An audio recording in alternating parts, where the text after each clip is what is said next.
Good morning, everyone.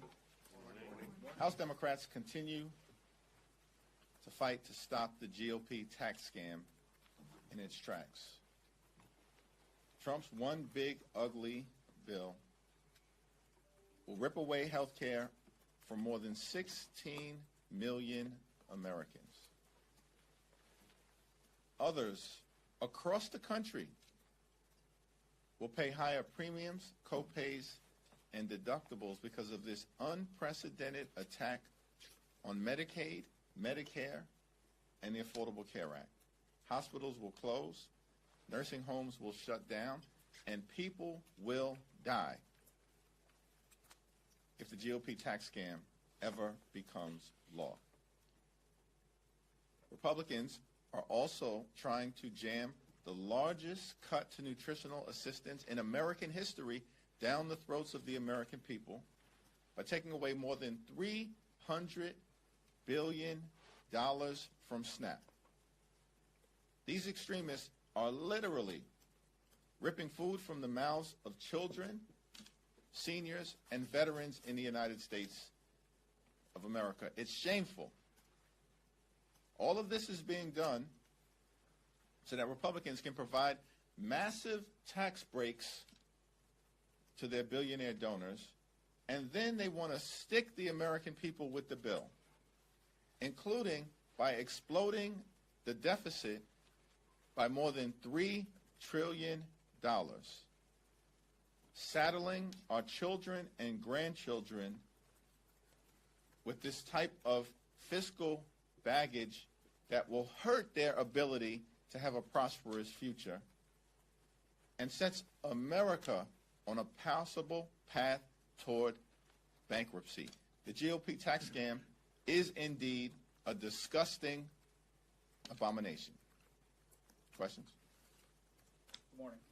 You've spoken about what you term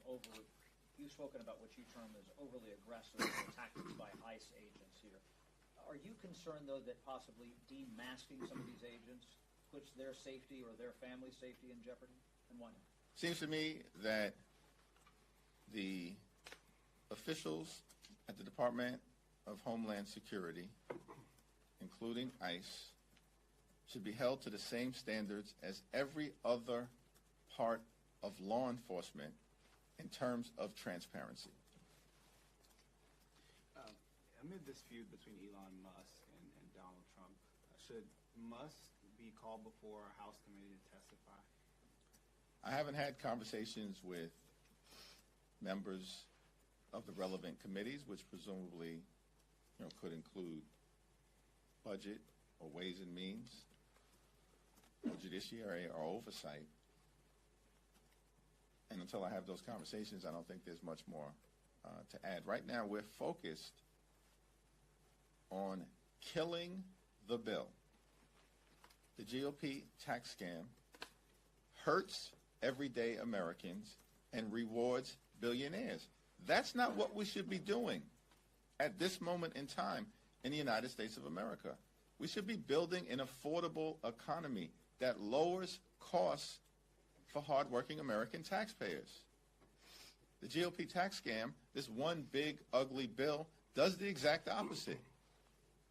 It will raise costs and increase the financial burden on hardworking American taxpayers. That's what we're focused on as House Democrats and in support of the efforts of Senate Democrats to stop the one big, ugly bill from ever becoming law. Thanks.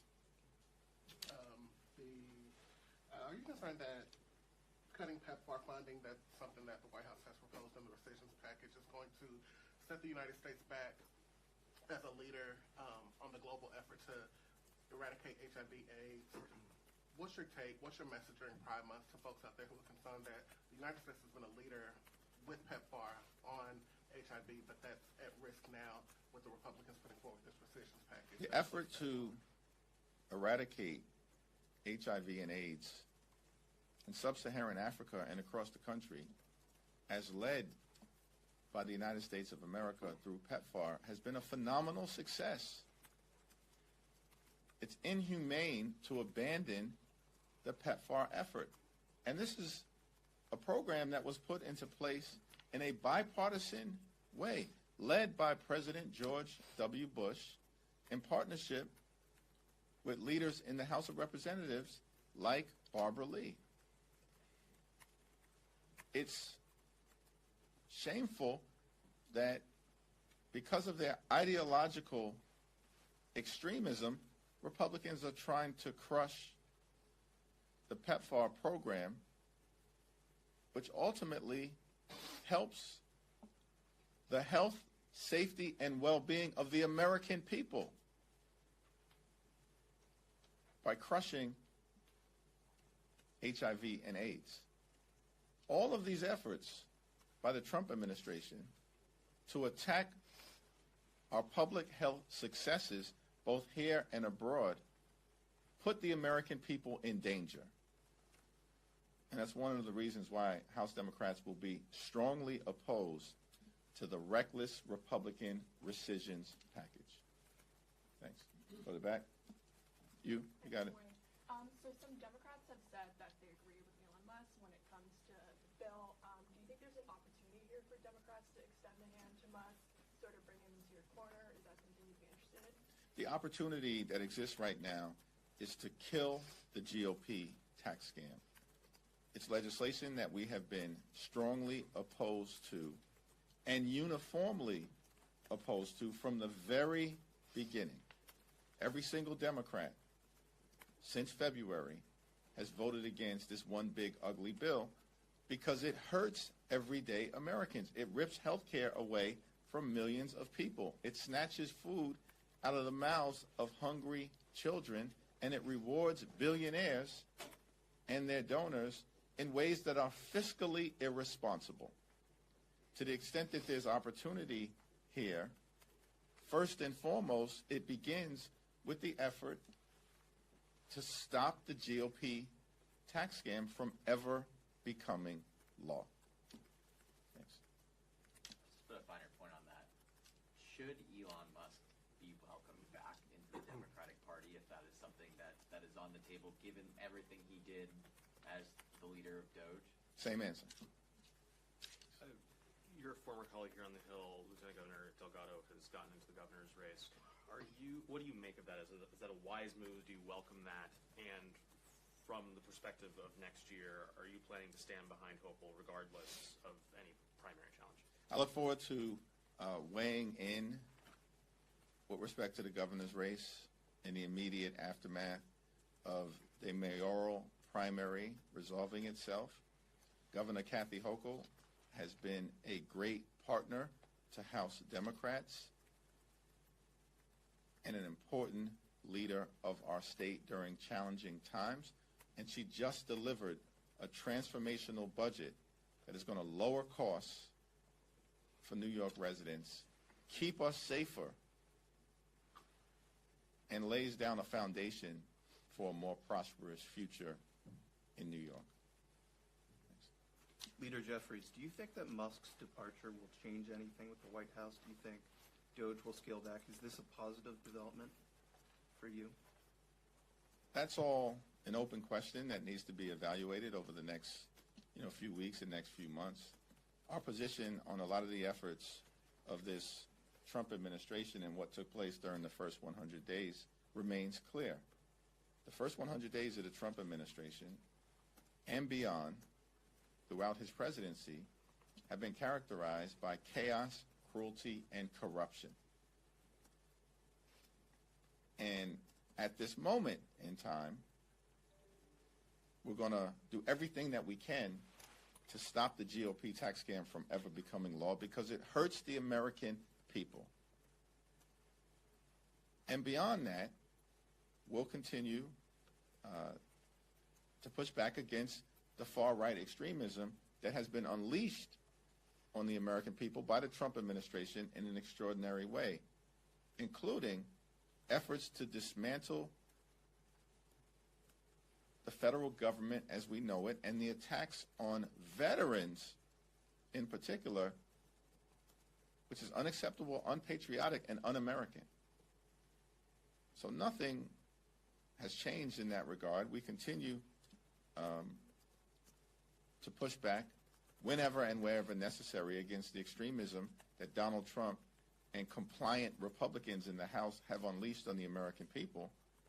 And to the extent that there are former members of the Trump administration, as has been the case now for years, that actually have a greater degree of clarity about the downsides of Trumpism in the United States of America, we welcome continued conversations with those former members. Thanks. My question is in President Trump's foreign policy towards Middle East and Iran. What is your stance on current negotiation between President Trump and Iran on nuclear program? Well, with respect, we don't have a great deal of visibility into what President Trump is trying to accomplish in terms of the current negotiations with Iran. Iran should never be allowed to become nuclear capable. And to the extent that there's an agreement that is reached that is designed to build upon the JCPOA, it should be longer and stronger than what had previously existed, and should be done, in a manner that is verifiable and resilient. Thank you, Mr. Leader. If the aim is to kill Trump's bill, then how can Democrats right now strategically, tactically take advantage of this very public break between Donald Trump and Elon Musk?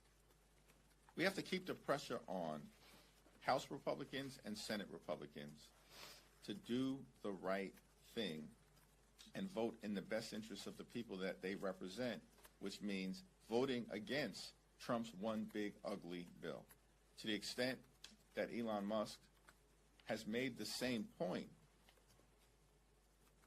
that everyone who has voted for this bill up until this moment should be ashamed of themselves, we agree. And to the extent that Elon Musk has made the point that the bill is a disgusting abomination, we agree. And to the extent that Elon Musk has made the observation about the GOP tax scam, that it is reckless and irresponsible to explode the deficit by more than $3 trillion, and that potentially could set our country on a path toward bankruptcy, we agree. These are arguments that Democrats have been making now for months. And it's the reason why every single House Democrat strongly opposed the GOP tax scam, and why every single Senate Democrat is opposed to this one big ugly bill. Therefore, at this moment, we just need a handful of Senate Republicans to do the right thing in opposing the GOP tax scam and the reckless budget that limped barely out of the House of Representatives. We only need 4. And in fact, because it is likely that the junior senator from Kentucky will remain a hard no, we only need 3 additional Senate Republicans, and we can kill the bill. That's our focus right now. It's all hands on deck in that effort, and to the extent that the developments of this week will make it more likely that we can kill the GOP tax scam, that's a welcome development. Thank you, Mr. Leader. There's obviously a limited number of ways that the House minority can prevent legislation from coming to the floor. What strategies are you suggesting to your Senate colleagues on ways to delay, prevent legislation from coming to the floor, whether it's this or rescissions? Well, the next step in terms of the process related to Donald Trump's one big ugly bill will be to make the most powerful arguments possible to the Senate parliamentarian to strip out the extreme provisions that did not ever belong in a budget reconciliation bill. That's the next step in the process, and as I understand it, that can happen as early as next week. And I'm very confident in the ability of Leader Schumer and Senate Democrats to make the most forceful case possible. Congressman Al Green is speaking on the House floor right now about impeaching President Trump. Have you had the chance to talk to him about his resolution? Should he still bring that forward? I have not. Thank you, Mr. Leader. There was some talk this week from Republicans on the House and the Senate about being open to potential sanctions on Russia. Is that something that Republican leadership has spoken to you and your fellow House Democrats about? House Republicans talk a good game, but then they always fall apart at the end when Donald Trump, their puppet master, cracks down on them. These House Republicans talked a very good game about defending Medicaid. And then every single one of them collapsed at the end and caved to Donald Trump and voted for a bill that would represent the largest cut to Medicaid in American history, that will close down rural hospitals in their districts and do a whole bunch of damage to people all across the country. And in fact, at the end of the day, Trump's one big ugly bill didn't get more moderate in the last 24 hours before it was brought to the floor of the House for a vote. It got more extreme, including as it relates to throwing more people off their health care. And what did these so-called moderate Republicans do? They all fell in line and voted for it. Give me a break. So there's no reason for us to believe in the House of Representatives that these so-called moderate Republicans will do anything at the end of the day other than bend the knee to their puppet master, Donald Trump. Because all they've been is a reckless rubber stamp for Donald Trump's extreme agenda. Thanks. Back. Thank you, Mr. Leader. So Musk and his company's involvement with the government kind of precedes this administration, will likely continue on after this administration. But yesterday we saw how some of that personal tension seemed to put in jeopardy at least some of that partnership, with Musk floating the idea of suspending the Dragon, for instance, the rocket, and the contracts there. Seems to be waffling on that. What would be your expectation for how the government interacts with a captive industry like Musk? Not just this administration, but going forward. I have no specific observation as it relates to Elon Musk's situation right now relative to the threats that are being made by his former ally, Donald Trump, who he helped put into the White House and who might not be the president of the United States, as Elon Musk pointed out, without the hundreds of millions of dollars spent to elect Donald Trump in battleground states across America. That will all have to play itself out, though it's fair to say Donald Trump would likely not be the president of the United States of America right now without Elon Musk. With respect to how we deal with anyone's business dealings with any administration, including this one, we've got to make sure that the federal government is effective, is efficient, and is equitable. And that's not what we're seeing from the Trump administration right now. Last two questions. Regular approach. Tom Cole saying he's marking up to the president's budget. That's a very large cut to non-defense discretionary. Where's this all leading at the end of the day? We're very confident in Rosa DeLauro's leadership. It's my expectation that if House Republican appropriators mark to an extreme budget, that Democrats will be strongly opposed to it here in the House, and that we're going to work closely with Senate Democrats to bring about a situation where we can arrive at an enlightened appropriations product that actually meets the needs of the American people in terms of their health, their safety, their national security, and their economic well-being. Last question.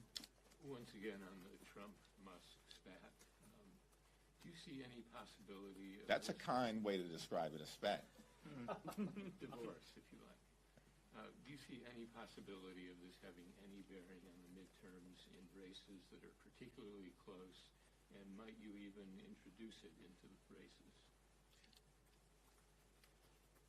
I can tell you for certain that the extreme and reckless Republican budget, the GOP tax scam, Trump's one big ugly bill, will be a central part of the contrast that exists between House Democrats and House Republicans in the context of the midterm election. Republicans have done nothing. Nothing. Not a single thing. Nada. To lower the high cost of living in the United States of America. They have betrayed the American people. Trump and House Republicans have repeatedly broken their promise to lower costs and to make life better for the American people. In fact, what they said they were going to do is that costs were going to go down on day one. We're now 5 or 6 months into the administration. Costs aren't going down in the United States of America. They're going up. Things are becoming more expensive. The Trump tariffs are going to raise costs on everyday Americans by thousands of dollars a year and may very well crash the economy and drive us toward a recession. These are going to be core and critical issues in the midterm election. Thank you, everyone. Thank you.